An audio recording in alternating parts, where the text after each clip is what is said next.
Corruption हो रहे, वो सब पे आएंगे हम सारे मुद्दों पे। लेकिन अभी ये जो मामला है अभी बेमुद्दत बंद करने के लिए इन लोगों ने कह दिया।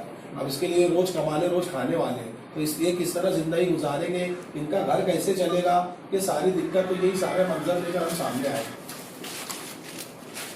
कारखाने का एनओसी भी नहीं रहता, कॉर्पोरेशन के हदूद के अंदर जो है कारखाना चल रहा है, उनको एमआईडीसी एरिया मुंतकिल करना चाहिए। कई कहा साइजिंगों में इमारत में पक्की इमारत है, संडास बाथरूम बनी हुई है, लेकिन ताला लगा रहता है इसे बताने के लिए कि भाई है। कारखानों में 90% कारखानों में संडास बाथरूम नहीं है, खुले में जाना पड़ा, एवं लेडीज को भी बाहर जाना पड़ता है।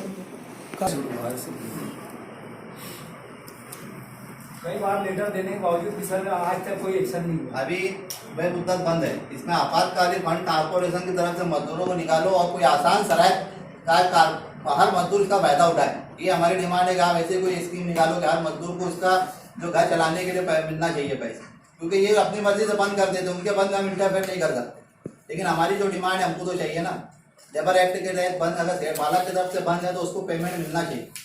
ये लोग देते नहीं है, हम आपके पास है आपातकालीन फंड से दो, सब अलग अलग संगठन का सर, सब अलग अलग से आपको वो दिया गया। अभी तो फिर सुविधा नहीं तो टैक्स नहीं सर, कॉर्पोरेशन सुविधा नहीं देती सर।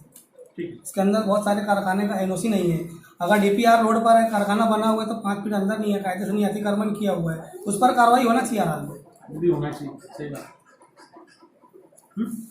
और कारखाने के अंदर ऐसी कोई सुविधा नहीं होती है। अगर फौरन अचानक आग लग जाए तो उस पर कंट्रोल के लिए ये सबसे बड़ी दिक्कत की बात है। ये आग लग जाए उस पर, मैं अभी भिवंडी में डिप्टी कमिश्नर था 3.5 साल। भिवंडी में वो सुविधा थी, जहाँ तुम्हारा बीसी रहती है, जिधर खाना पाना चलता है उसमें भी रहता है, डिनर हॉल होता है। हाँ, ये इधर क्यों नहीं है मेरे को समझ में नहीं आता। लेकिन सर जैसे मैं बोला कि आपकी तरफ से एक ऑर्डर निकले कि यार जो है कारखानादार जो है बाथरूम का नज्म करे, मजदूर की जो, तो ये सब ऑर्डर निकलने सर कहीं ना कहीं तो उनको मालूम है। मैंने एडिशनल उधर काम भी किया था। ये वहाँ पर क्या था, ज्यादातर जेंट्स वर्कर थे जो बाहर फैमिली उनका बाहर गांव में रहता था, सिटी में रहता था, और वर्कर यहाँ काम करते थे। तो उनका 3 महीने में एक बार मेडिकल चेकअप का मैंने कैंप रखा, क्योंकि तुम इकट्ठा रहते हैं एक रूम में, 5 लोग रहते हैं, 4 लोग रहते हैं, तो कैंप भी हमने वहाँ रखा। देखता हूँ मैं ठीक है सर, थोड़ा सा उसमें वो करो है। अभी सर करप्शन आने का मकसद ये था कि पावर लूम जो शहर के अंदर चल रहे थे वो लीगल तरीके से होना चाहिए। कारखानों का आमतौर पर एनओसी नहीं होता। कारखाना अगर रोड पर है तो बहुत ज़्यादा अतिक्रमण किया होता है, कारखाने के अंदर फैसिलिटी नहीं देती, कारखाने में मजदूरों के लिए संडास बाथरूम का नज़्म नहीं रहता। उसके अलावा कारखाने में अगर आग लग जाए अचानक तो उस पर कंट्रोल करने के लिए कोई नज़्म नहीं रहता। इस बात को लेकर के हम आए थे कॉर्पोरेशन, और हमने ये मुतालबा रखा है कि कारखाना जो कॉर्पोरेशन के हदूद में है, अव्वल ये तो बाहर होना चाहिए या फिर वो कायदे से होना चाहिए। एनओसी कॉर्पोरेशन उसको मिलना चाहिए और कायदे से होना चाहिए। मतलब कारखाने के अंदर हर चीज़ में फैसिलिटी होना चाहिए, और अगर जो कारखाने के अंदर फैसिलिटी नहीं है वो कारखाना बंद किया जाए। ऐसे भी सरमायादारों ने बेमुद्दत बंद का ऐलान किया है, और ये बेमुद्दत बंद भी अगर वो कायदे से हो जाए तो कायदे से होने के बाद जो है सरमायादारों को भी फ़ायदा मिलेगा और मजदूरों को भी उसका फ़ायदा मिलेगा।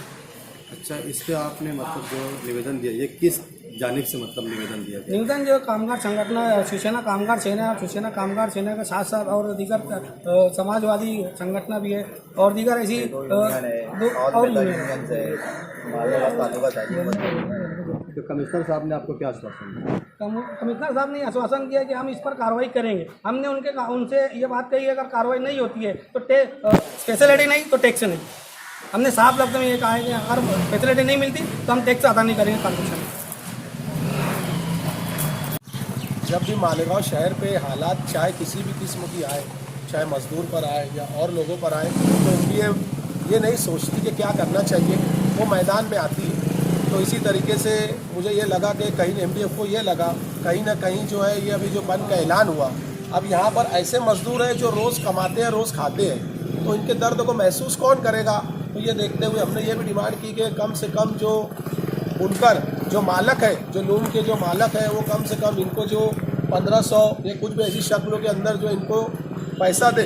और दूसरी बात, जैसे अभी प्रोडक्शन ज़्यादा क्यों हो जा रहा, इसके पीछे क्या वजह? मुझे कहीं ना कहीं ऐसा लगता है कि अगर परमिशन 30-40 लूम की है, वहाँ पर 100 लूम जो चल रहे इलीगल तरीके से, तो कहीं ना कहीं वहाँ पर रोकथाम करना चाहिए कि आप जो है वहाँ पे 30 लूम चलाओ। जब 30 लूम चलेगा तो वहाँ पे खुद ब खुद जो है माल जो है कम बनेगा तो मार्केट में अच्छे दामों में सेल होगा। माल ज़्यादा बनाकर जो है जाकर जो है लेने वालों की जो है हुजूरी करना ये किस तरीके से सही है। तो कहीं ना कहीं मुझे, और दूसरी वजह सबसे मेन ये आती कि कहीं भी अगर कारखाना बन रहा है वहाँ मजदूरों के लिए बाथरूम होना चाहिए। वहाँ पर अगर अचानक इमरजेंसी अगर आग लग जाती तो उसके लवाजमात वहाँ मुहैया होना चाहिए। और गवर्नमेंट रूल के अंदर जो क्राइटेरिया बना हुआ है मालेगांव शहर में वो लागू होना चाहिए कि कहीं भी अगर किसी सिम तुम्हें कोई भी काम होता है, चाहे वो लूम को लेकर या और भी जो है मजदूर यहाँ पर मौजूद है, वो जितने भी काम होते हैं वहाँ पर जो भी लवाजमात होना चाहिए उनको आराइश वहाँ पर मिलना चाहिए। हमने यही डिमांड, तो इन लोग ये मजदूर यूनियन के लोग हमारे पास आए, जब भी कोई अच्छा काम आएगा तो एमडीएफ उनका साथ देगी। उसके लिए हम यहाँ पर कमिश्नर ऑफिस इनके पास आए, अब यहाँ से हम कलेक्टर ऑफिस जाएंगे। लेकिन वो तो रोजगार ज़्यादा बढ़ रहा है, वो तो मतलब अच्छे मालेगांव के लिए मतलब 100 लूम चल रहे तो लोगों को रोजगार मिल रहा है। अब उसको अगर कम कर देंगे तो यहाँ के लोग मतलब एम्प्टी हो जाएंगे, उनके लिए नहीं ठीक है, आपने बहुत अच्छी बात की। मैं ये पहले सबसे बात करूँगा कि MIDC वहाँ पर बना हुआ है। एक बहुत अच्छा सवाल किया आपने। MIDC जब वहाँ पर बनी हुई है तो वहाँ की कंपनियों में जब आप सर्वे करेंगे तो तुमको ये बात का इल्म होगा कि वहाँ पर बाहर के लोग जाकर वहाँ पर जॉब कर रहे हैं, वहाँ पर काम कर रहे हैं, तो कहीं ना कहीं यहाँ के नुमाइंदों को दिखता नहीं। आप कोने के अंदर की रिपोर्ट लेकर आते हैं, वहाँ पे नाले में गड्ढा हो गया, यहाँ पर ऐसा हो गया।